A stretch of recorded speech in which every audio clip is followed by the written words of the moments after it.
Graça e paz, meus irmãos. Mais uma vez estamos felizes por estarmos na casa de Deus, adorando e bendizendo o Senhor, e temos a oportunidade neste momento de refletirmos na porção da palavra do Senhor. Quero então pedir que você abra a sua Bíblia no Evangelho de Mateus, capítulo 26.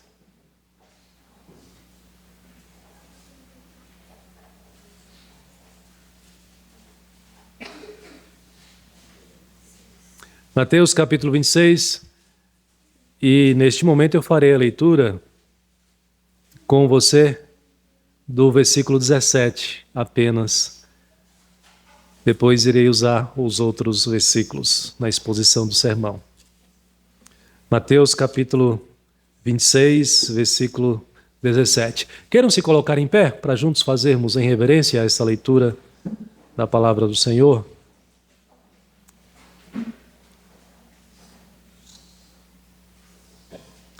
Creio que já estamos gravando aqui a nossa mensagem nessa noite. Você que nos ouve também possa acompanhar a palavra do Senhor e ela possa falar ao seu coração nesta noite. Leiamos. No primeiro dia da festa dos pães asmos, vieram os discípulos a Jesus e lhe perguntaram: onde queres que te façamos os preparativos para comeres a Páscoa? Que Deus nos abençoe. Até aqui, apenas o versículo 17. Os irmãos podem assentar-se. Que Deus abençoe não só a leitura, mas também a exposição da sua palavra nesta noite. Muito bem. Nós gostamos quando somos convidados para a casa de um amigo, para um almoço, para um jantar, para uma ceia. Essa semana eu fui convidado, eu e minha família fomos convidados para almoçarmos com alguns amigos nossos, pessoas muito queridas. E é sempre uma alegria nós sentarmos à mesa com pessoas que nós amamos, pessoas que nós confiamos, pessoas com quem nós compartilhamos um pouco da nossa história. E tenho certeza que quando você também é convidado pelos seus amigos, pessoas que você ama, também para sentar-se à mesa, para celebrar algum aniversário, quem sabe, para festejar, você também se sente muito feliz, muito alegre por estar à mesa com amigos, pessoas de confiança. E é muito agradável isso, e nós devemos participar e fazer mesmo mais e mais vezes esses encontros, esses momentos que são agradáveis. Mas eu pergunto para você se você seria capaz de comparecer à casa de um desconhecido e sentar-se à mesa deste, com pessoas que você sabe que não pode confiar, que é a pessoa que trai a sua confiança. Você seria capaz, teria coragem de cear com pessoas que você não confia? Você seria capaz de festejar, de sentar-se à mesa com uma pessoa que você sabe que irá trair você? O que é um traidor? Você compartilharia momentos tão íntimos assim com essa pessoa? Jesus fez isso, meus irmãos. Jesus fez isso em sua última ceia, sua última Páscoa celebrada. Vocês conhecem essa história. Mas é preciso lembrar para vocês a respeito da Páscoa judaica. Vocês se lembram muito bem que a Páscoa comemorada pelos judeus tinha um significado, tinha um valor precioso para eles. Quando eles celebravam a Páscoa, todos eles sabiam o que aquilo significava. Eles estavam celebrando libertação. Eles estavam celebrando aquela libertação espetacular, sobrenatural, que Deus promoveu através do seu servo Moisés, quando eles ainda eram escravos no Egito. Deus enviou as 10 pragas. Deus transformou água em vinho. Deus enviou rãs, praga das rãs, dos piolhos, das moscas. Deus enviou peste sobre os animais. Deus enviou úlceras. Deus enviou chuvas e pedras. Deus enviou gafanhotos. Deus enviou trevas. E Deus enviou o anjo da morte, que ceifou a vida dos primogênitos e conduziu aquele povo, aquela multidão de gente vitoriosamente livre do domínio do grande faraó, em direção ao deserto, onde Deus iria estar esperando o povo, e esse povo se encontraria com Deus. Este era o significado, essa era a importância. A Páscoa, uma vez por ano, celebrado pelos judeus, tinha esse valor na mente e no coração de cada um deles. E Jesus, então, ele resolve, antes da sua crucificação, celebrar a última Páscoa. E a pergunta aqui que nós temos no texto que eu li para vocês, os discípulos se aproximam para Jesus e perguntam: onde o Senhor quer que nós preparemos a última ceia? E aqui nós temos a escolha de Jesus. E eu quero refletir com você sobre esse tema nesta noite. Eu quero dizer para você que Jesus quer cear na tua casa, no teu coração. Jesus quer cear com você. Aqui no texto é curioso, porque nós podemos observar nos versículos 17 a 19, Jesus poderia ter escolhido qualquer outro lugar. É bom lembrar onde Jesus está aqui, em Jerusalém, nas imediações, ali próximo ao templo. Ele havia estado em Betânia, próximo de Jerusalém também. Mas ele vai celebrar a sua última Páscoa, a sua última ceia. Ele poderia ter escolhido o templo, por que não? O grande templo de Salomão, o grande templo de Jerusalém. O grande templo que tinha também um significado todo especial para os judeus. Jesus poderia ter escolhido o templo para celebrar com seus discípulos a última ceia. Ele poderia ter escolhido, quem sabe, até mesmo a casa de alguns dos seus discípulos, talvez não ali em Jerusalém, mas em qualquer outro lugar onde ficava a casa de algum deles. Mas é curioso, você observa no texto que quando Jesus responde essa pergunta, Jesus escolhe um desconhecido. Quem era este homem? Nem o nome dele sequer é citado aqui na Bíblia. Qual a história dele? Você não sabe. Não temos como saber.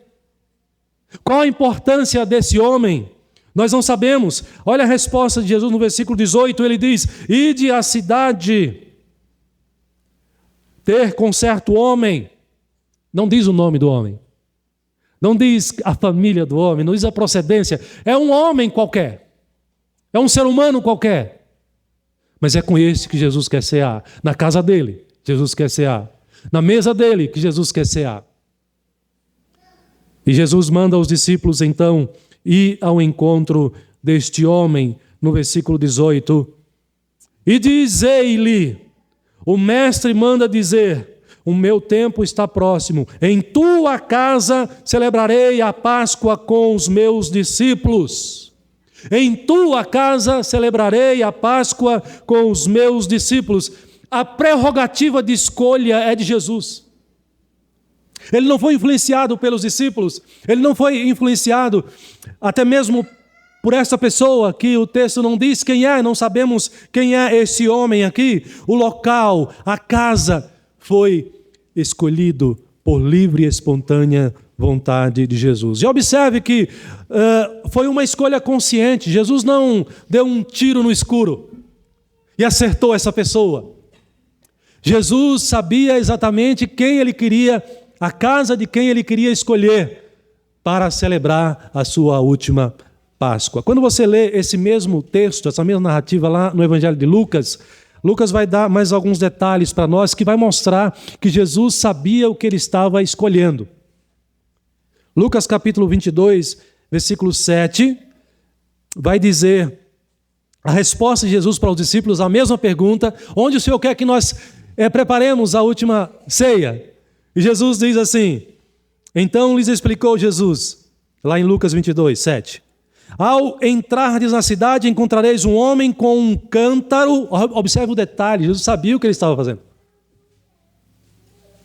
Dá detalhes aqui para os discípulos.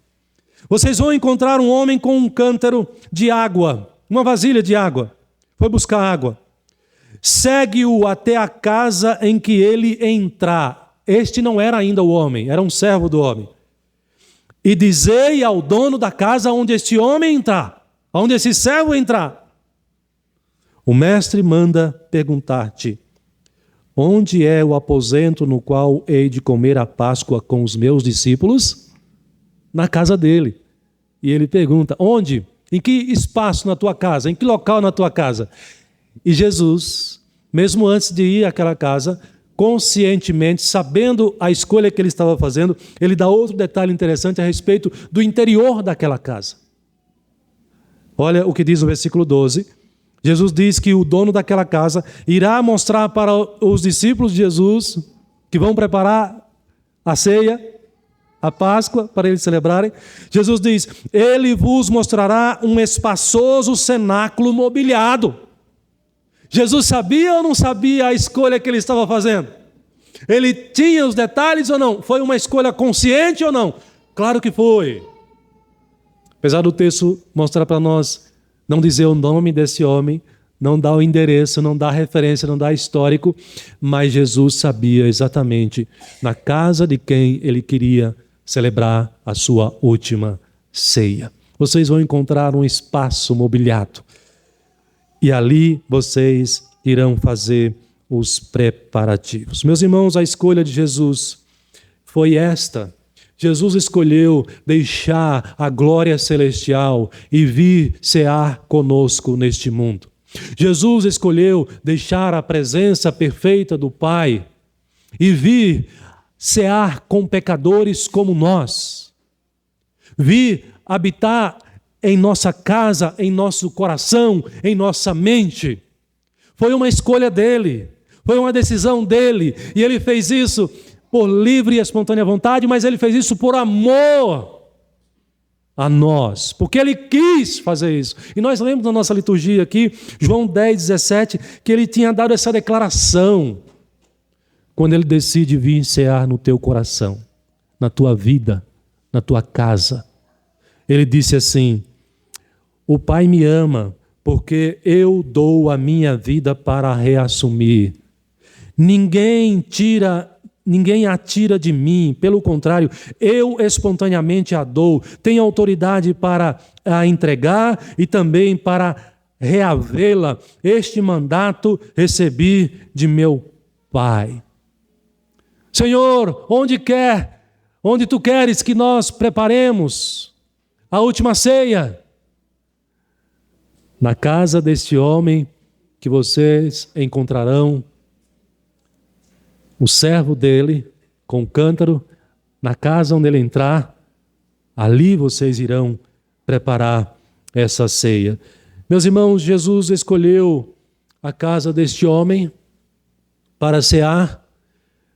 Jesus escolheu a tua vida para cear. Jesus escolheu entrar na tua casa, entrar na tua mente, entrar no teu coração para celebrar a Páscoa. E eu já disse para vocês o significado da Páscoa: para celebrar a salvação, para celebrar a libertação, a tua libertação, a tua salvação. Com relação aos judeus, eles celebravam a libertação da escravidão de Faraó, mas aquela libertação apontava para uma libertação maior, que é a libertação da escravidão do pecado. Jesus veio habitar na tua casa, habitar na tua mente, habitar no teu coração, para celebrar a salvação que Ele veio realizar nesta vida, ao morrer na cruz por mim e por você. E a pergunta é: você abriu as portas da tua casa? Você abriu as portas do teu coração? Você mantém as portas da tua mente, da intimidade da tua alma aberta para Jesus? Jesus continua a cear na tua vida, no teu coração, na tua mente. Jesus faz parte da tua casa. Jesus faz parte da tua vida. Jesus faz parte da tua família. Porque foi esta missão que Ele veio realizar neste mundo. Foi este o grande milagre que Ele veio realizar neste mundo. Ele deixou a presença do Pai Celeste, porque Ele quis habitar conosco. Ele quis cear conosco. Ele quis celebrar a salvação que Ele mesmo comprou para mim e para você. E a pergunta que eu faço para você nesta noite é: Jesus habita na tua casa? Jesus habita verdadeiramente no teu coração? Porque Ele veio para isto. Ele veio para salvar pecadores como você e eu. Ele veio para nos oferecer esse privilégio de o pecador, o ser humano, ter um relacionamento verdadeiro, um relacionamento profundo e um relacionamento eterno com o Deus eterno. Através da sua vida, através do seu sacrifício, Jesus nos proporciona conhecer a Deus e viver com Deus e para Deus. Jesus habita no teu coração? Jesus habita na tua vida? Ele veio e Ele escolheu cear na tua casa. Ele fez isso, meus irmãos, ainda que você e eu sejamos imerecedores. Nós não merecemos receber a presença de Jesus conosco, porque nós somos pecadores. Mas Ele escolheu habitar conosco, ainda que sejamos pecadores. Ainda que não mereçamos a presença de Jesus conosco, mas Ele quis fazer isso. Louvado seja Deus por isso. Mas há um segundo ensino nesse texto que nos mostra a vontade de Jesus sendo cumprida, apesar de sermos pecadores. Mas em segundo lugar, Jesus veio cear conosco, apesar de sentar à mesa e saber que entre os que estão à mesa está o traidor. E o texto nos diz que chegou a tarde, versículo 20, daquele mesmo dia, pôs-se ele à mesa com os 12 discípulos, e enquanto comia, Mateus capítulo 26, eu estou seguindo aí no texto, o verso 21 diz que enquanto comiam, Jesus fez uma revelação. Imagine a situação, estão ali à mesa os seus discípulos, e Jesus com eles, na casa deste homem desconhecido. E Jesus por um instante para, e Ele faz essa revelação assustadora. Ele diz: em verdade vos digo que um dentre vós me trairá. Há um traidor entre vocês. Mas ainda assim, Jesus quis estar realizando a sua última Páscoa, a sua última ceia com aqueles homens. E o texto nos diz que diante dessa declaração de Jesus, os seus discípulos ficam muito tristes, ficam angustiados e começam a se perguntar: será que sou eu? Senhor, sou eu? O traidor sou eu? E o verso 23, Jesus responde: o que mete comigo a mão no prato, esse me trairá. O Filho do Homem vai, como está escrito a seu respeito, mas ai daquele por intermédio de quem o Filho do Homem está sendo traído. Melhor lhe fora não haver nascido. Verso 25 ainda diz: então Judas, o traidor, perguntou: acaso sou eu, mestre? E Jesus respondeu: tu o disseste. Judas é o traidor.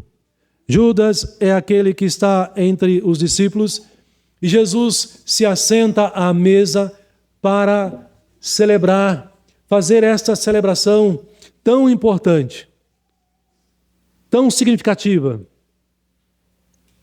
Mas ele sabe que entre aqueles que ali estão, há um traidor.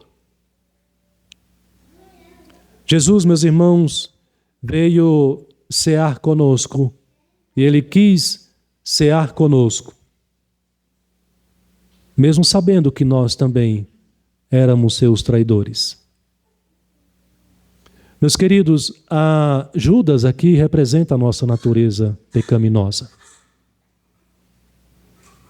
Judas representa a mim e a você, enquanto ser humanos pecadores, enquanto natureza pecaminosa que nós temos.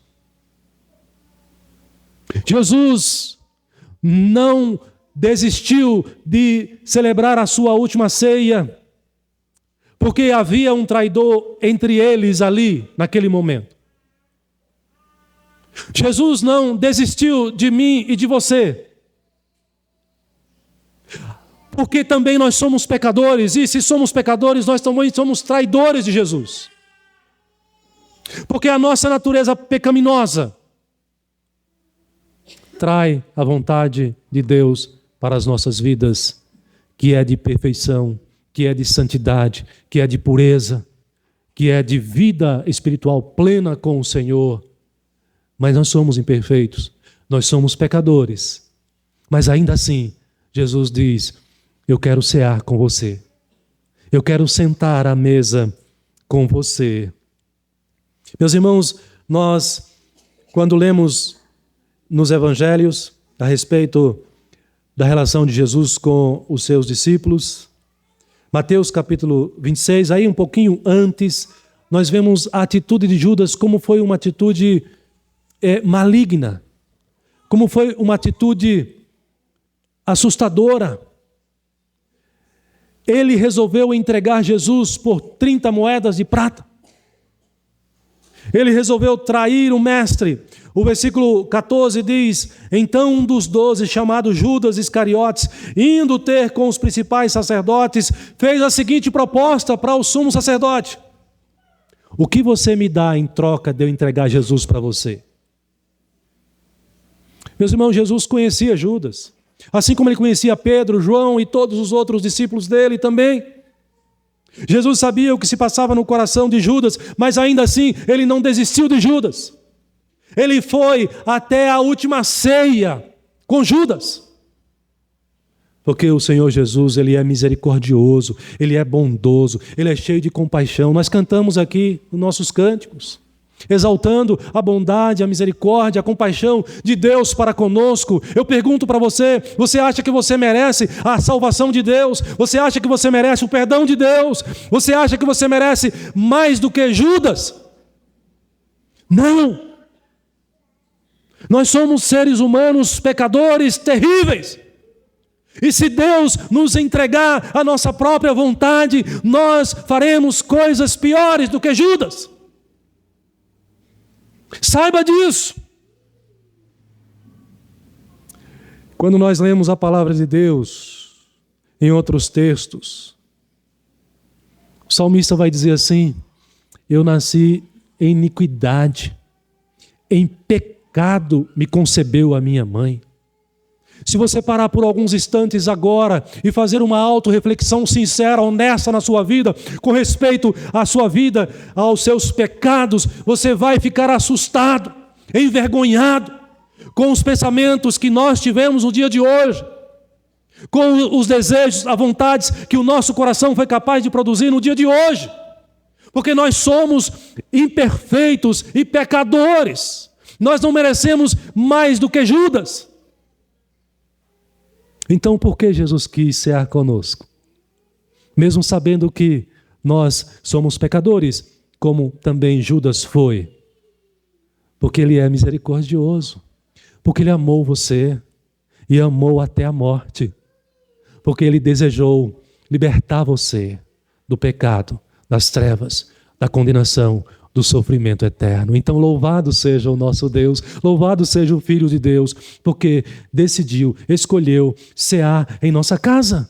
Decidiu habitar em nosso coração, habitar em nossa mente, mesmo sabendo que nós não merecemos, mesmo sabendo que nós, à semelhança de Judas, em nossa natureza, nós somos também pecadores e traidores da sua vontade. Mas Ele quis nos amar e nos abençoar. Romanos capítulo 5, versículo 8, diz assim, olha, essa é a prova do amor de Deus para contigo. O que diz Romanos 5, 8? Mas Deus prova o seu próprio amor para conosco, pelo fato de ter Cristo morrido por nós, quando nós ainda éramos pecadores. Veja que quando Cristo morreu por mim e por você, o apóstolo Paulo está dizendo assim, nós vivíamos lá entregues ao pecado. Nós vivíamos satisfazendo a vontade do nosso coração, que é pecaminosa, e fazendo coisas horríveis e terríveis diante de Deus. Mas ainda assim Deus nos amou e Jesus Cristo veio e morreu por nós, sendo nós ainda pecadores. O versículo 10 ainda diz, quem era você e eu?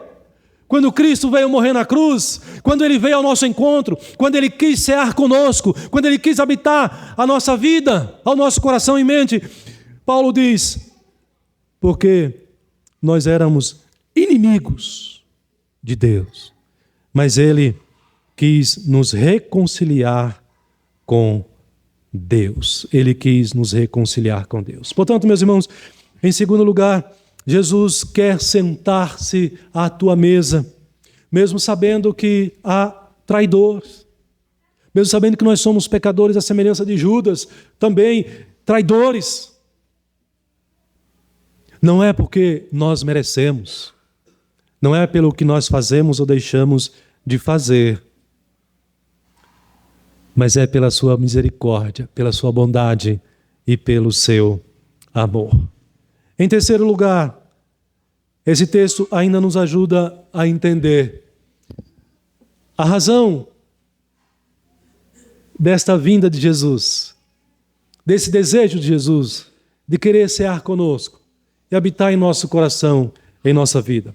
Eu disse para você que a Páscoa tem esse significado especial de libertação. Mas essa libertação, essa Páscoa que Jesus celebra aqui, está apontando para a sua própria crucificação. E Jesus, ao morrer na cruz, Ele compra o nosso direito de salvação. Na verdade, o direito é dele, e Ele dá a quem Ele quer. Por isso, o verso 26, no nosso texto, vai nos mostrar que Ele quer cear conosco, porque Ele quer nos conceder o perdão dos nossos pecados. Você já parou para pensar no valor do perdão de Deus? Quanto vale o perdão de Deus? Não apenas por um pecado seu, mas por todos os seus pecados. Quanto vale o perdão de Deus? O perdão de Deus é inestimável, é incalculável. Nós somos condenados ao sofrimento eterno, à separação eterna de Deus, exatamente por causa dos nossos pecados. Porque quando o homem peca, quando a criatura de Deus, os seres que foram criados por Deus, pecam, eles estão ofendendo a santidade de Deus, eles estão desobedecendo a vontade de Deus. E a consequência, o pagamento que eles recebem por causa dos pecados é a própria morte. O apóstolo Paulo vai dizer que o salário do pecado é a morte, mas o dom gratuito de Deus é a vida eterna. É por isso que a humanidade é condenada ao inferno. É por isso que a humanidade é condenada ao sofrimento eterno. É por causa dos seus próprios pecados, da sua desobediência. E Deus, ao fazer isso, Ele está sendo justo e exercendo a sua justiça ao aplicar o seu juízo de condenação na vida dos pecadores, porque é o que nós merecemos de Deus. Nós merecemos seu juízo, seu castigo, a sua condenação. Mas, meus queridos, a vontade de Jesus não é a nossa condenação, mas a nossa salvação. Mas para que você seja salvo, para que o pecador seja salvo, ele precisa ter os seus pecados perdoados. Sabe você quando o filho desobedeceu seu pai, a sua mãe, uma coisa terrível? Sabe quando você ofendeu o seu irmão, a sua irmã, e você carece do perdão dele? Enquanto você não recebe esse perdão, como é que fica o seu coração? Você fica angustiado. Isso é terrível, isso é horrível. Eu já conheci situações em que a pessoa houve um desentendimento com o seu familiar, mas não houve o tratamento. Não houve nem o pedido, nem a entrega, a liberação de perdão. E essas duas pessoas foram vivendo assim até o último dia. Passaram-se anos. Quanto tempo de angústia. Como conseguem suportar? Mas ele não suportou ao saber que ia morrer. Não suportou a verdade de que iria para o túmulo sem perdoar ou ser perdoado. E então, como é que faz agora para resolver? Porque um está no norte, o outro está no sul. Então foi preciso fazer uma certa diligência para que os dois fossem colocados frente a frente. Mas por que esperou tanto tempo? Por que esperou chegar a hora da morte? Mas não morreria em paz se não houvesse o tratamento e o perdão fosse aplicado. Meus irmãos, todos nós carecemos do perdão de Deus. O perdão de Deus teve um preço. E o preço foi a morte de Jesus Cristo. Mas essa morte de Jesus Cristo foi suficiente para nos oferecer um perdão eficiente. E ao morrer na cruz, o sacrifício de Jesus foi suficiente. Creia nisso, porque é a Bíblia que ensina. O sacrifício de Jesus foi suficiente para perdoar todos os teus pecados. Que maravilha! Louvado seja Deus por isso. Então o que acontece agora? O que acontece é o seguinte: quando esse pecador abre as portas da sua casa, abre as portas do seu coração, da sua vida, e recebe Jesus e diz: Senhor, eu te reconheço como meu Salvador, eu te reconheço como meu Senhor, eu me rendo aos teus pés, eu entrego a minha vida para ti, e eu clamo a ti pelo perdão de todos os meus pecados. Esse pecador, imediatamente, ao entregar a sua vida para Jesus, tem cada um dos seus pecados perdoados diante de Deus, do Pai Celestial, por meio do sacrifício de Jesus Cristo, o seu único Filho. Os teus pecados passados, que você pecou hoje, e os que você ainda irá pecar, irá cometer, não importa. Se você recebeu Jesus na tua casa, na tua vida, no teu coração, se você entregou a sua vida para Ele, reconhece Ele como o teu Senhor, o teu Salvador, se você se arrependeu dos seus pecados, e se você não vive mais na prática do pecado, e toda vez que você acidentalmente peca, você se entristece, se amargura e se volta para Jesus, confessa e recebe novamente esse perdão, todos os seus pecados já estão perdoados, porque Ele morreu na cruz para isto. Esta é a promessa que Ele demonstra aqui. No versículo 26 nos diz que enquanto comiam, Jesus tomou o pão, abençoando-o, partiu e deu aos discípulos, dizendo: tomai e comei, isto é o meu corpo. A seguir ele toma um cálice, tendo dado graças, o deu aos discípulos, dizendo: bebei dele todos, porque isto é o meu sangue, o sangue da nova aliança. Jesus vai ser preso àquela cruz, ele está se preparando para isso, ele está dizendo: olha, o que eu vou fazer naquela cruz vai libertar de você, ou vai te libertar de toda a condenação por cada pecado que você cometeu, porque o meu sacrifício é aceito por Deus, de maneira eficiente. Por isso ele diz: o sangue da nova aliança derramado em favor de muitos para a remissão de pecados. Aleluia, louvado seja o nosso Deus. Não existe pecador, não existe pecado que o pecador cometa na face da terra, pecado tão grande que seja maior do que o sacrifício de Cristo feito na cruz. Por isso, aquele que recebe Jesus na sua casa, aquele que o reconhece como Senhor e Salvador da sua vida, a palavra de Deus garante: todos os seus pecados estão perdoados. E cada ser humano é um pecador nesta vida.